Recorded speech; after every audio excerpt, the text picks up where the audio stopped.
मेरा नाम तानिया है और मैं बहुत ही खूबसूरत थी। जो भी मुझे देखता देखता ही रह जाता। मेरी खूबसूरती के चर्चे पूरे परिवार में थे। मैं इंतहा की गोरी चिट्टी रंगत की मालिक थी। लेकिन मेरी किस्मत अच्छी नहीं थी। हमारे पास पैसे की कोई कमी नहीं थी और खूबसूरती में मेरा कोई मुकाबला नहीं था। जब भी मैं घर से बाहर निकलती तो बाहर के सारे मर्द सिर से लेकर पैर तक मुझे घूर घूर कर देखते। मेरे माता पिता भी इस बात से परेशान थे कि घर में इतनी खूबसूरत और जवान लड़की है, कहीं कुछ हो न जाए। इसलिए उन्होंने मेरी शादी जल्दी करने का फैसला कर लिया। एक दिन मैं अपने रिश्तेदारों की शादी पर गई तो वहां पर माँ की एक कजिन ने मुझे पसंद कर लिया। वह कहने लगी कि मेरा बेटा भी जवान है और हमारे पास इतना पैसा है कि हम आपकी बेटी को सोने में तौल सकते हैं। बस आप हमें अपनी बेटी का रिश्ता दे दें। हम आपकी बेटी को बहुत खुश रखेंगे। ये सुनकर मेरी माँ खुश हो गई और उसने हाँ कर दी। 19 साल की उम्र में ही मैं रुखसत होकर अपने पति के बड़े से बंगले में आ गई। मेरा पति भी बहुत खूबसूरत और नौजवान था। हम दोनों एक साथ खड़े होते तो हर कोई हमें देखता ही रह जाता कि इतना खूबसूरत जोड़ा पहले कभी नहीं देखा। बहुत सारे हमें देखकर जलस भी होते थे और हमें नजर भी लगा देते थे। मुझे यह सब देखकर बहुत खुशी होती थी कि ऊपर वाले ने हमारे हिस्से में बहुत खुशियां लिखी हैं। लेकिन शायद किस्मत को कुछ और ही मंजूर था। अभी मेरी शादी को 1 महीना ही गुजरा था कि मेरे पति का इंतकाल हो गया। मेरे पति की फैक्ट्री में आग लग गई थी और वह उसी आग में फंस गए थे, जिसकी वजह से बहुत सारे लोग जलकर मर गए थे। मैं भरी जवानी में ही विधवा हो गई। अभी तो मेरे बहुत सारे अरमान भी पूरे नहीं हुए थे। मेरी खुशियों को किसी की नज़र लग गई थी। पति की वफात के बाद मुझ पर एक इंकशाफ हुआ। मेरे पति का वकील मेरे पास आया और कहने लगा, चूंकि आपके पति एक इंतहाई अमीर इंसान थे, इसलिए उन्होंने यह बंगला आपके नाम शादी के बाद ही करवा दिया था, लेकिन उन्होंने आपको बताया नहीं था। वह आपको इसी हफ्ते सरप्राइज देना चाहते थे, लेकिन इससे पहले ही वह इस दुनिया से चले गए। इसलिए मैं अपने माँ बाप के घर वापस नहीं गई और इसी बंगले में ही रहने का फैसला कर लिया। मेरी सास को मेरे पति ने पहले ही दूसरा घर दिला दिया था, इसलिए मैं इस घर की अकेली मालिक थी। मेरे पति की वफात के बाद मेरे पति का कारोबार उनके भाइयों ने संभाल लिया और हर महीने मेरे अकाउंट में बहुत सारे पैसे ट्रांसफर कर देते थे। मैं शुरू से ही बहुत नाज नखरों से पली बड़ी थी, इसलिए मुझे काम करने की कोई आदत नहीं थी। हर वक्त नौकर चाकर मेरे आगे पीछे घूमते रहते थे। फिलहाल यह बंगला बिल्कुल खाली पड़ा था और मुझे किसी की सख्त जरूरत थी, लेकिन किसी पर भी मेरे लिए एतबार करना इंतहाई मुश्किल था, क्योंकि मैं अकेली रहती थी और मैं थी भी इंतहा की खूबसूरत। फिर एक दिन मेरी दोस्त आकर मुझसे कहने लगी, तुम अकेली घर पर रहती हो, तुम कोई नौकर क्यों नहीं रख लेती? मैंने उससे पूछा कि एतबार वाला कोई भी नौकर आजकल नहीं मिलता। तो वह मुझसे कहने लगी, मेरे पास एक नौकरानी है, उसका छोटा भाई बिल्कुल फरी होता है और कभी कभार हमारे घर भी आता है। तुम उसे अपने पास नौकर रख लो, वह तुम्हारे घर के सारे काम कर देगा और तुम्हारा बहुत ख्याल भी रखेगा। मैंने उससे पूछा कि उसे कामकाज करने आते हैं, तो वह कहने लगी, हाँ, उसको सारे काम आते हैं। मैंने कहा, ठीक है, तुम कल सुबह उसे मेरे घर भेज देना। कल सुबह जब वह लड़का आया तो उसे देखकर मैं चौंक गई। वह 16 साल का लड़का था, जो बहुत ही जवान और खूबसूरत दिखता था। मेरी सहेली ने उस लड़के को सब कुछ समझाकर भेज दिया था। वह लड़का था भी बहुत अच्छा। वह बहुत तेजी से सारे काम निपटा दिया करता था। मैंने उसे बंगले के एक क्वार्टर में रहने के लिए कमरा दे दिया। घर में सिर्फ मैं ही रहती थी, इसलिए मैं ज्यादा नौकर नहीं रखना चाहती थी। अगली सुबह जब मैं उठी तो मैंने अपने नौकर को आवाज दी और उससे नाश्ता बनाने को कहा, लेकिन उसने मेरे हुक्म से पहले ही नाश्ता तैयार कर दिया था। मैंने उसे कमरे के अंदर ही बुला लिया। मैं अभी तक नाइटी में ही थी। मैंने उसे देखा और उठ बैठी। वह मेरा नाश्ता पास पड़े टेबल पर रखकर सिर झुकाकर खड़ा हो गया, जैसे वह मेरे अगले हुक्म का इंतजार कर रहा हो। मैं खामोशी से उसकी तरफ देखने लगी। वह था तो 16 साल का, लेकिन वह जिस्मानी लिहाज से काफी जवान दिखता था और वह था भी इंतहाई खूबसूरत। न जाने क्यों अचानक मुझे उसकी मौजूदगी में घबराहट सी होने लगी, क्योंकि इतने बड़े बंगले में वह मेरे साथ अकेला रहता था और तीसरा कोई नहीं था। कभी कभार मैं ऐसे लिबास में होती थी कि मेरी खूबसूरती देखकर किसी की भी नीयत खराब हो जाए। इसलिए मुझे यह सोचकर ही खौफ आने लगा कि मैं हूं भी जवान और मेरी खूबसूरती पर बहुत सारे लोग मरते थे। क्या पता यह नौकर भी कब बदल जाए। मैंने बगैर कुछ सोचे समझे एक जवान लड़के को अपने पास रख लिया है, लेकिन मुझे इस बात का ख्याल रखना चाहिए था कि मैं खुद भी एक जवान लड़की हूँ और इतने बड़े घर में अकेली रहती हूँ। मैंने नौकर को दिन के काम बता दिए और वह अपने काम में मशगूल हो गया, लेकिन मेरे दिलो दिमाग पर एक अजीब सा बोझ आ गया था। मुझे उस लड़के पर शक होने लगा था। मैंने सोचा कि मुझे मर्द की बजाय किसी औरत को नौकरी पर रख लेना चाहिए, ताकि मैं महफूज भी रहूंगी। मुझे अपने घर से भी आए हुए काफी दिन हो गए थे, लेकिन पीछे से मेरा कोई भी फैमिली मेंबर मुझे मिलने नहीं आया था। उन्हें तो शायद मेरी कोई परवाह ही नहीं थी। बाकी ससुराल वाले तो पहले ही मुझे पसंद नहीं करते थे। वह मुझे मनहूस कहते थे। उनका कहना था, मैं पहले उनका बेटा खा गई और बाद में उनकी सारी जायदाद अपने नाम कर गई, लेकिन ऐसा कुछ नहीं था।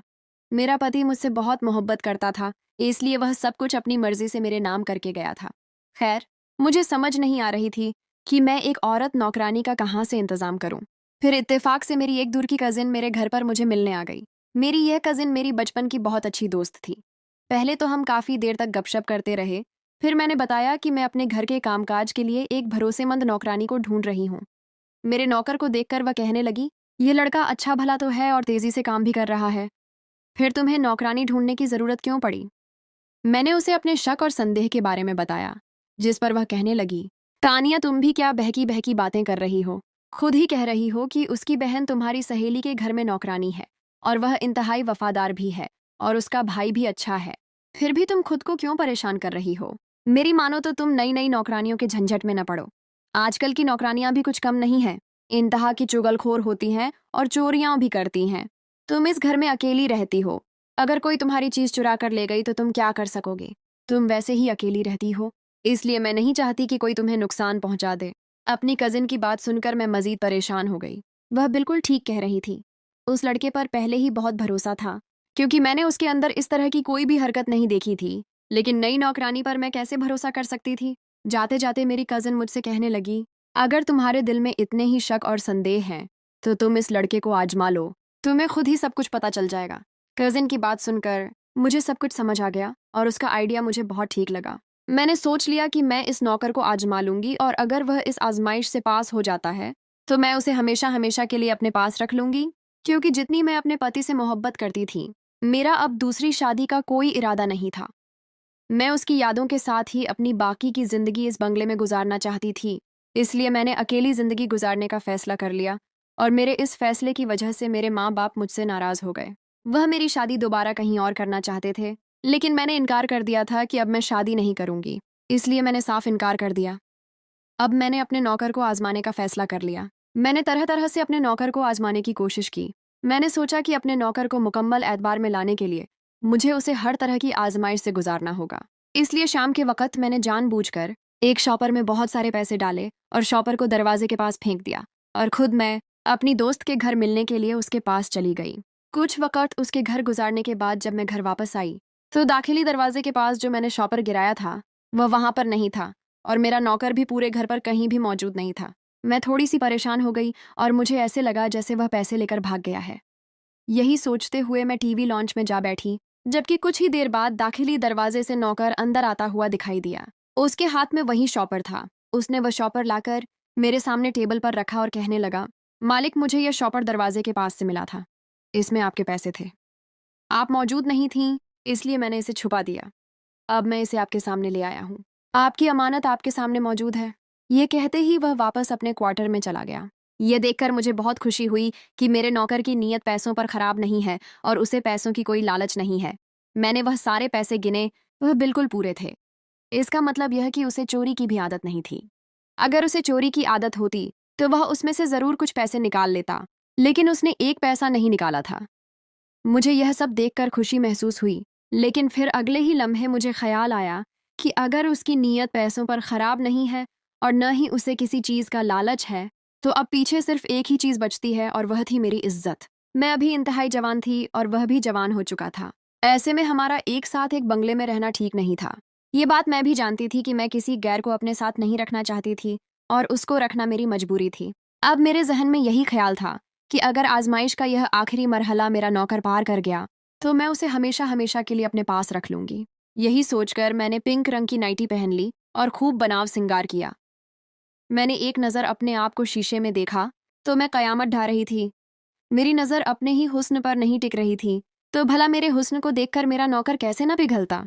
मैं पूरी तरह तैयार होकर टीवी लॉन्च में जाकर बैठ गई। मैंने नौकर को आवाज़ दी और उससे कहा कि एलआईडी पर कोई मूवी लगा दो। नौकर सिर झुकाए हुए टीवी लॉन्च में आया और एलआईडी ऑन की। उसने कोई ड्रामा लगा दिया, लेकिन मैंने फौरन उसके हाथ से रिमोट ले लिया और इंग्लिश चैनल लगा दिया, जहां पर एक बहुत ही अच्छी मूवी चल रही थी। मैंने नौकर को भी पास बैठने को कहा। वह मेरे पास बैठ गया, लेकिन उसने सिर झुका लिया। मैंने उससे कहा कि तुम भी मूवी देखो, हम दोनों पास बैठकर मूवी देखते हैं। वह एक नज़र एलएलआईडी की तरफ देखता और उसकी अगली नज़र मुझ पर होती और फिर फौरन उसने अपनी नज़रें झुका लेता। मुझे यह अंदाज बहुत अच्छा लगा था। उसने एक दफ़ा भी पूरी नज़र भरकर मुझे नहीं देखा था। वह मेरे हर सवाल का जवाब बहुत ही अच्छे अंदाज में दे रहा था।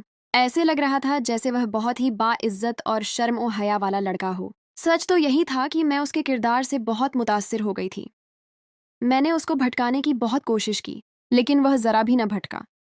मैं कुछ दिन और तक उसका इम्तिहान लेना चाहती थी, इसलिए मैं हर रोज़ एक नए रंग की नाइटी पहनकर टीवी लाउंज में जाकर बैठ जाती। एक दिन आधी रात का वक्त था। मैंने सुर्ख रंग की नाइटी पहनी हुई थी। मैंने नौकर को फ़ोन किया और उसको बोला कि मेरे कमरे में आओ, मुझे एक खास जगह पर दर्द हो रहा है। वह फ़ौरन भागता हुआ मेरे पास आया। जब वह कमरे में आया तो मैं सुर्ख नाइटी में बेड पर लेटी हुई थी। मैंने सोचा कि वह आज कुछ न कुछ ज़रूर करेगा और उसकी ज़ब्त का पैमाना लबरेज हो जाएगा, लेकिन उसने कुछ नहीं किया। वह सिर झुकाकर खड़ा रहा और कहने लगा, मालकिन, क्या मैं डॉक्टर को फ़ोन कर दूं? मैंने नौकर से कहा कि नहीं, कोई ज़रूरत नहीं, मैं मेडिसिन खा लेती हूँ। आधी रात का वक़्त, इस वक़्त कोई भी डॉक्टर घर नहीं आएगा। मैंने उसे पास बुला लिया, वह मेरे पास आ गया, लेकिन उसकी नज़रें झुकी हुई ही थीं। उसके इस अंदाज ने मुझे पूरी तरह से हैरान कर दिया था। मैं जो इंतहा की खूबसूरत थी, कोई भी मुझे देखता तो देखता ही रह जाता था और हर कोई मुझे पाने की ख्वाहिश करता था। लेकिन मैंने इस नौकर को आजमाने के लिए उस पर अपना पूरा हुस्न न्यौछावर कर दिया था। पर उसने मुझे एक बार भी नज़र उठाकर नहीं देखा था। वह कैसे मेरी खूबसूरती से नज़रें चुरा रहा था, ये बात मेरी समझ से बिल्कुल बाहर थी। मैं उसकी शराफत और हया पर हैरान थी। आज मैंने सोच लिया कि आज के बाद मैं उसको नहीं आजमाऊंगी। वह इंतहाई बाकिरदार शख्स था। अब मुझे उस पर मुकम्मल एतबार था। लेकिन अचानक ही नौकर ने कुछ ऐसा किया कि मैं हैरान परेशान हो गई। वह मुकम्मल तौर पर बेकाबू हो गया। वह एकदम से उठा और कमरे की सारी लाइटें बंद कर दीं।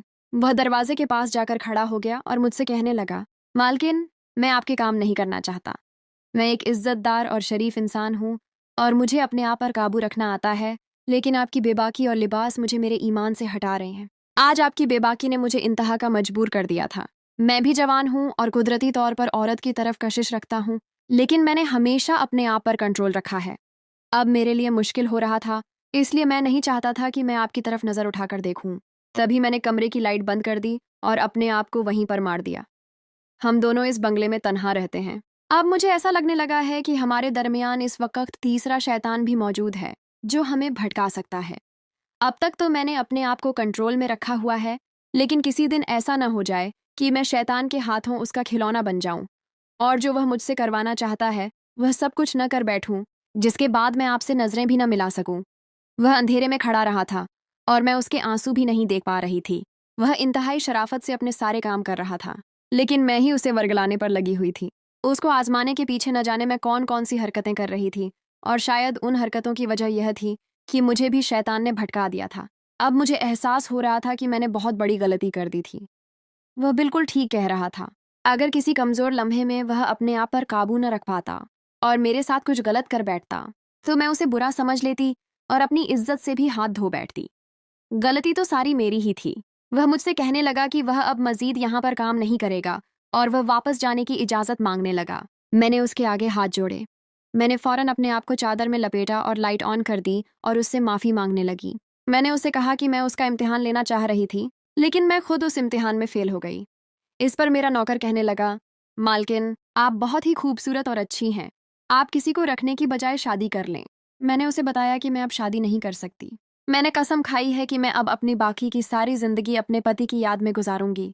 जिस पर वह मुझसे कहने लगा, चलें जैसे आपकी मर्जी, लेकिन अब मैं ज्यादा अरसा आपके पास काम नहीं करूंगा। आप कोशिश करें कि किसी और नौकरानी की तलाश कर लें। उसने कुछ अरसा मेरे पास और काम किया। इतनी देर में मुझे एक और नौकरानी मिल गई जो कि बहुत अच्छी थी। उसके बाद वह काम करके चला गया। आज भी जब भी मुझे उस नौकर की याद आती है तो मुझे अपने आप पर शर्मिंदगी होती है। वह एक फरिश्ता सिफत इंसान था, जिसने मुझे बेलिबास देखकर भी मुझ पर हाथ नहीं डाला। एक बात मुझे समझ आ गई थी, कभी कभार हमारे आजमाने का तरीका दुरुस्त नहीं होता। किसी को आजमाते आजमाते हम उस इंतहा तक पहुंच जाते हैं कि जो गलतियां हम उसमें से तलाश करना चाहते हैं वह हमारे अपने अंदर पैदा हो जाती हैं, और जितना अच्छा हम अपने आप को समझ रहे हैं, असल में वही इतना अच्छा होता है जिसको हम आजमा रहे होते हैं। तो दोस्तों, कैसी लगी आपको आज की हमारी यह शानदार कहानी? कहानी पसंद आई हो तो वीडियो को लाइक करें और अपने दोस्तों के साथ शेयर भी कर दें। और भी इस तरह की वीडियोस देखने के लिए हमारे चैनल को सब्सक्राइब कर लें। और अगर आप सच्चे भारतीय हैं तो कमेंट सेक्शन में जय हिंद भारत भी ज़रूर लिखें।